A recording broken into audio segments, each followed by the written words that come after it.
Hello అండి, నమస్తే. రోజు ఉదయాన్నే లేసి నేను చేసుకునే పనులు అయితే ఈ రోజు వీడియోలో చూపిస్తాను. ఇంకా ఈ రోజు అయితే చాలా స్పెషల్గా అయితే జరిగింది. నాకైతే నేను నిద్ర లేసేసరికి అయితే కిచెన్ ఇంకా బెడ్రూమ్ మొత్తం వాటర్తో నిండిపోయింది. అది ఎలా జరిగింది అనేది నేను ఫుల్ వీడియో తీసి అయితే అప్లోడ్ చేశాను, ప్లీజ్ చూడండి. ఇంకా ఉదయాన్నే లేవగానే శుభ్రంగా ఊడ్చుకొని గచ్చి కడిగేసి ఇంకా ముగ్గు అయితే పెట్టుకున్నాను. ఆ తర్వాత చక్కగా తలార స్నానం చేసి ఇంకా పువ్వులు అయితే తెంపుకున్నాను. ఫ్రైడే రోజు అయితే నేను దీపారాధన చేసుకుంటాను. ఇంకా నేను తులసమ్మ దగ్గర అయితే పిండితో ముగ్గు అయితే పెట్టుకున్నాను. అలాగే గడపకైతే పసుపుతో ముగ్గు పెట్టుకున్నాను. బియ్య పిండితో ముగ్గు అయితే వేసుకున్నాను.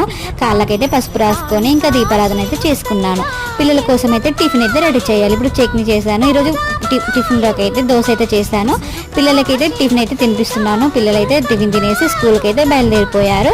అలాగే పిల్లలు స్కూల్కి వెళ్ళిన తర్వాత బావ కోసం అయితే టిఫిన్ చేయాలి. ఇంకా ఉప్మా వెల్లుల్లి పేస్ట్ అని వేసి దోశ అయితే చేశాను. బావ ప్లేన్ దోశ అసలు తినడు. ఇంకా బావ దోశ తినేసిన తర్వాత ఆఫీస్కి అయితే వెళ్ళిపోయాడు.